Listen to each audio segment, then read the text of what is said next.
que la democracia en estos tiempos habrá cambiado tanto en sus formas y en sus fondos que nos obliga también a repensar los partidos políticos? Bueno, Jerjes Loaiza es sociólogo, docente universitario.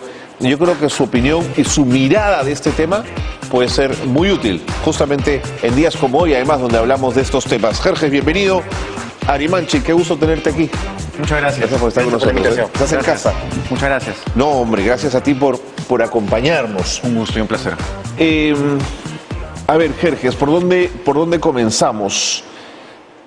Yo te preguntaría, ¿cuánto de la crisis de los partidos, voy a poner un momento de inicio, de pronto la irrupción del fujimorismo, ¿no es cierto? Y este quiebre institucional de los partidos, ¿cuánto de esa crisis arrastramos aún hoy? Yo creo que es enorme. La crisis fujimorista en torno a esta lógica autoritaria, dictatorial, disfrazada de democracia, por desgracia, es algo que viene arrastrándose de hace mucho tiempo. Podríamos, en todo caso, para hablar de una situación mucho más actual, tenderlo en dos partes, el antes y el después. El fujimorismo llega en un contexto en donde la izquierda se desmorona, ¿no? Y recordemos que la izquierda, de buena o mala manera, termina siendo un espacio de bastante participación juvenil y participación de mujeres, además. Entonces parecía que se venía construyendo un espacio de no solo de participación, sino de esperanza y de fe en un mejor futuro a través de una suerte de frente unido. Pero esto se desmorona justamente con la llegada de Alberto Fujimori, que termina siendo la respuesta, supuestamente, de la izquierda contra Mario Vargas Llosa, que era el liberalismo, o el liberalismo a que todos le temían. En adelante, durante más de 10 años, ¿no?, lo que hemos visto fue una antipolítica, como le llaman muchos sociólogos y entendidos en el tema. Esta antipolítica era algo así como decir, ninguna institución sirve, solamente sirvo yo. Y al destruir o matar las instituciones, lo que estamos haciendo es justamente matar la política, o en todo caso la democracia. Porque la democracia son instituciones, la democracia es representación, ¿no? La democracia es impersonal, pero en este caso se personalizó un solo individuo, y esto hemos venido arrastrando a través de diferentes presidentes hasta la actualidad, por desgracia. Siendo válida esa mirada, la pregunta es, ¿y por qué 23 años después no pudimos componer lo descompuesto, Jerjes? Porque es una continuidad constante, ¿no? Kotler hablaba de esto, de la traición de los presidentes. Kotler llegó a analizar los casos, pues, de Toledo, los casos de Ollanta, ¿no?, los casos de García, que fueron casos que prometieron muchas cosas a un gran número de personas, de ciudadanos y ciudadanas que querían un cambio de transformación. Recordemos que la población peruana puede votar en su gran mayoría desde 1985, porque el voto no ha sido universal, el voto ha sido solamente parte de un grupo muy privilegiado de la población. Entiendo, ¿no? Entonces, el Perú como tal recién puede votar a partir del 85 y en adelante está preparando o viendo o constatando quién puede a la larga, pues, representar sus ilusiones, o en este caso sus necesidades y exigencias. El Perú es un país, pues, con bastante pobreza, no solamente absoluta, sino relativa, y no hay cosa peor que una pobreza relativa en que de la noche a la mañana puedes caer una pobreza absoluta, y más aún con una pandemia, con tantas enfermedades que se avecinan, ¿no? Entiendo. ¿Fue alguna vez el Perú un lugar para partidos de masa? Sí, ha sido, en realidad tuvimos al APRA, ¿no? El gran partido del siglo XX, ¿no es cierto? En esos términos. Tuvimos al APRA, el Partido Comunista no tuvo, de repente, el liderazgo suficiente para poder constituir un gran partido de masa. Lo que sí tuvo el APRA, ¿no?, a través de este líder carismático. El socialcristianismo tampoco pudo, o a medias construyó algo. Pero no de masa. En todo caso estamos hablando de, ¿no?, tanto PPC como en el caso de Acción Popular, que representaron un esfuerzo de las clases medias, ¿no? Entiendo. Que ante la caída de la oligarquía, que cayó completamente con Velasco Alvarado, entonces trata de recomponer fuerzas justamente con estos nuevos partidos de derecha, vamos a decirlo así, o liberales, que a la larga no reflejan en absoluto los deseos de la población en su gran mayoría. Entonces, a mi pregunta, ¿solo el APRA constituiría ese modelo de partido de masas? Sí, solo el APRA, porque lo que pasa es que el Perú es un país con una democracia muy herida. Siempre, ¿no? Nos hemos constituido como un país con partidos o con democracia o con representación, sino con caudillos durante todo el siglo XIX y posteriormente con partidos que no eran partidos, sino con imposiciones, como dije hace un momento, de una población que no podía votar. O sea, 3,5 millones de peruanos en que solo podían votar 200.000 personas para inicio del siglo XX no es democracia. Entiendo. Por eso es que a la población no le gusta la democracia. En encuestas muy actuales nos damos cuenta que el peruano común y corriente no le interesa la democracia. Más del 80% de la población no cree en la democracia en el Perú. Sí, y en las comparaciones de cuánto queremos la democracia en el conjunto de la región somos de los últimos lugares que queremos un sistema democrático, ¿no es cierto? Somos el penúltimo, sí. Jerjes, si bien lo antes comentado puede generar una desafección de la gente hacia la participación política y hacia la pertenencia a los partidos, lo cierto es que sin la participación los partidos no tienen ningún sentido. Lo que te planteo es una pescadilla que se come la cola. ¿Tienes la percepción que los jóvenes quizás están más interesados en militar que hoy? ¿Es este modelo de partido un modelo de partido desfasado en el tiempo? Los y las jóvenes han roto los prejuicios y los paradigmas negativos justamente en torno a lo que fue el conflicto armado interno durante 20 años y a pesar de todo esto están pululando más en el ámbito político, pero no tradicional, o sea, no de los partidos políticos, sino de los movimientos sociales. Entonces los movimientos hoy en día son esa nueva... ¿No? Emergen. Claro, nueva lógica, refrescan el sentimiento político en torno a movimientos feministas, étnicos, climáticos, juveniles. O sea, hay una gran posibilidad, pero no partidaria. No creen en partidos políticos, porque el partido te ata, te compromete a una agenda preestablecida. Totalmente. El movimiento es abierto. Tú te expresas mediante carteles, mediante las redes sociales o incluso con una olla golpeándola. Es distinto. La dinámica es mucho más emergente, mucho más flexible y a su vez mucho más comprometida.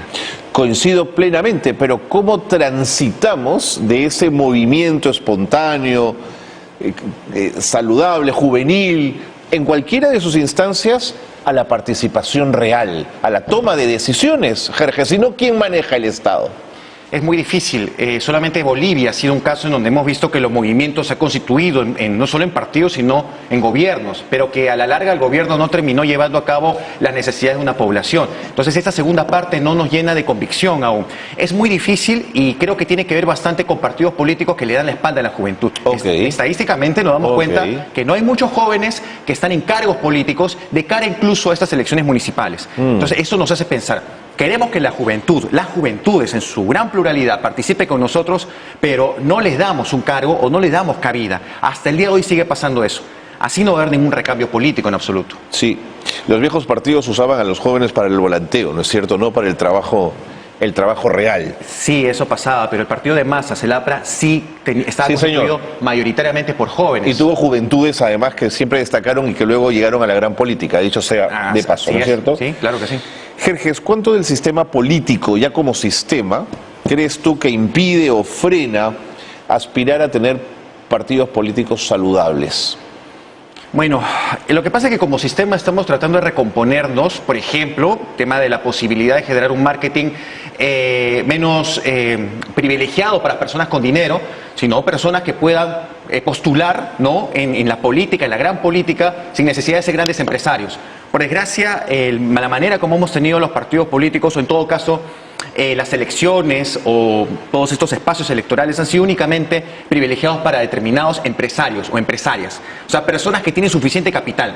Muchas de las personas que buscan el poder son personas que tienen intereses ya particulares. Totalmente. ¿No? Y el problema radica en que no se te prohíbe que tú puedas estar en la política. El problema es que una vez en la política, hemos visto, terminas generando políticas en tu favor. Lobistas que a la larga no representan en absoluto los intereses del país. Lo peor de todo, y con la disculpa del caso de los medios de comunicación, es que un buen porcentaje de los medios también están en manos de una sola empresa. Entonces eso termina siendo un espacio de mucha crítica o de desconfianza de la población, porque ¿me están diciendo la verdad o no? ¿O están en conexión con estos otros políticos que están a la larga postulando? Entonces no nos dan alternativas y necesitamos alternativas. Y cuando nos dan alguna alternativa no está lo suficientemente preparada y termina siendo otro espacio de conflicto como lo estamos viendo ahorita entre Ejecutivo y Congreso.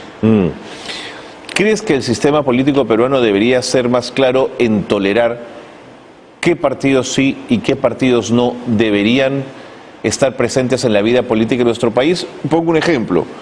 Cuando el Movadef quiso presentarse y tener representación política, el Jurado Nacional con una claridad meridiana le dijo: ustedes no pueden hasta que no resuelvan su discurso interno ligado con la violencia. Claro. Pero al mismo tiempo, el Fujimorato, según el Ministerio Público, es una expresión de una organización criminal, Jerjes, y sigue votando en el Congreso de la República. ¿Cómo se condice esto? Lo que pasa es que el Fujimorato tiene un poder extraordinario en diferentes espacios. Este poder le permite, pues, a la larga, constituir o construir una lógica de representación, quieras o no. porque la representación no única, o sea, la subjetividad política no radica únicamente en lo real, materialmente hablando, como espacio de justicia, sino en torno a lo que subjetivamente construye la población. ¿Y qué se construye? Un ideario de salvación. Un relato, ¿no? Claro, o sea, es una construcción ideal que no se condice en absoluto con la acción. Y esto, a la larga, es lo que se ha venido desarrollando en la población. Sí debería haber, de todas maneras, una crítica en torno a esto. En el caso de Movadef, obviamente, no hablamos de una democracia. Un grupo que no habla de democracia, sino todo lo contrario, es contradictorio. Pero, en este caso, grupos criminales o partidos que han terminado constituyéndose en esos espacios tan negativos, no deberían participar, pero 10 años con el fujimorismo han terminado constituyendo una estructura muy fuerte que es difícil de arrancar, o es difícil de decir, no fue lo que te hacen creer que fue. Claro. Es muy complicado. Pero si el sistema político no los puede sacar, la ciudadanía no debería respaldarlos con su voto. Pero tienen un arraigo, se genera un arraigo sin duda, si no, no estarían ahí sus casi 30 congresistas, ¿no? Y los movimientos, o el movimiento político, movimiento social que más arraigo ha tenido es el antifujimorista. Sí, señor.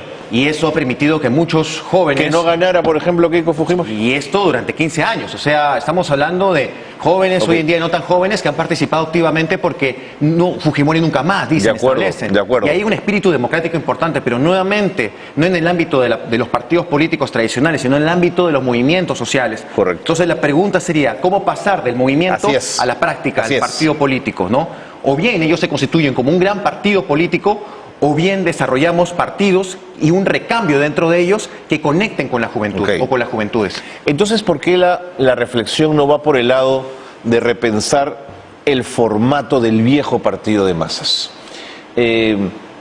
En sus lógicas, en sus instancias, no era la típica, ¿no es cierto? Teníamos el Comité Ejecutivo Nacional, comités distribuidos en todo el país, delegados y tal, entonces había un trabajo partidario en pirámide. De pronto la lógica nos está llevando a otra mirada, a otra reflexión sobre los partidos políticos, Jerjes. ¿Qué piensas? Totalmente cierto, pero tenemos un gran problema. No somos monolíticos, somos plurales. Y en esta pluralidad los jóvenes limeños piensan con toda la mejor intención del mundo, muy distinto a los del resto del Perú. Y el resto del Perú no confía en estos jóvenes limeños, no confía en jóvenes, mujeres, hombres que tildan de caviares a veces, no confían en personas que de repente no experimentan el hambre, el frío o la desazón, y a su vez dentro de estos grandes espacios, andino, en la selva, nororiental, etcétera, tienen también sus conflictos y enfrentamientos. Por supuesto. Las agendas son tan diversas que uno de los grandes problemas dentro de los movimientos sociales en el Perú es que no pueden tener una agenda común. Y cada movimiento, cada grupo exige algo muy distinto del otro. Y ahí no podemos construir tampoco puentes, por desgracia. Nos están viendo en regiones. TV Perú llega a todo el país, Jerjes. Los movimientos regionales, ¿te los imaginas aspirando a ser ese partido de masas? Sí, por supuesto. ¿En dónde? ¿En qué regiones? ¿Qué has visto? ¿Qué conoces?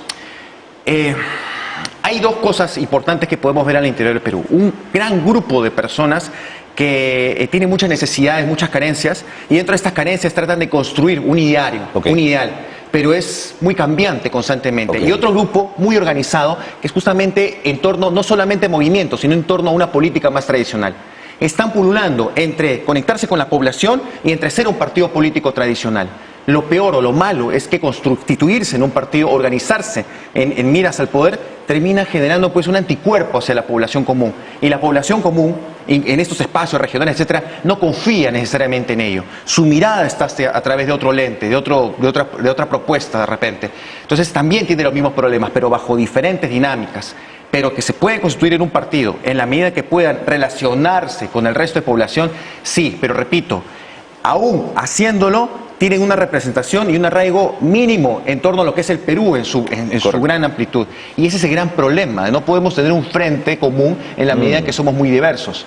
Y si la explicación es más sencilla, Jerjes, y lo que tenemos es un ADN gestado desde nuestra vida, desde el inicio de nuestra vida republicana, que nos hace un país muy caudillista, y es en las figuras más que en la organización en la que creemos y confiamos. No, claro, no, el Perú no se fundó, se desfundó. Recordemos que el Perú 80% indígena, no tuvo representantes indígenas, no, por supuesto, durante toda su historia. Por Ni siquiera supuesto. venimos a decir hace unos cuantos años, ¿no? Durante buena parte de su historia. La participación de las mujeres, Jerjes, solamente, ¿no? Tan marginal. Totalmente, es en 1985, la gran mayoría de mujeres no sabía leer y escribir, recién participan en ese momento, no cuando la mujer vota, porque la mujer regular no sabía leer y escribir, estaba obligada a estar en el ámbito doméstico y a cuidar de la familia y demás, ¿no? Es totalmente caudillista, no hemos construido una democracia, el Perú no se ha construido, el Estado peruano no es producto de una lucha interna, de una lucha constante. En realidad el Perú fue el último país en querer constituirse como país independiente, fuimos el último reducto español, fuimos el último reducto conservador y tradicional que se mantuvo durante muchos años. Y eso es el Perú independiente y republicano, un país tradicional que cuando tuvo la oportunidad a través de la burguesía guanera de constituirse como algo distinto, no lo hizo. Correcto. La guerra con Chile vino y estropeó todo aún mucho peor.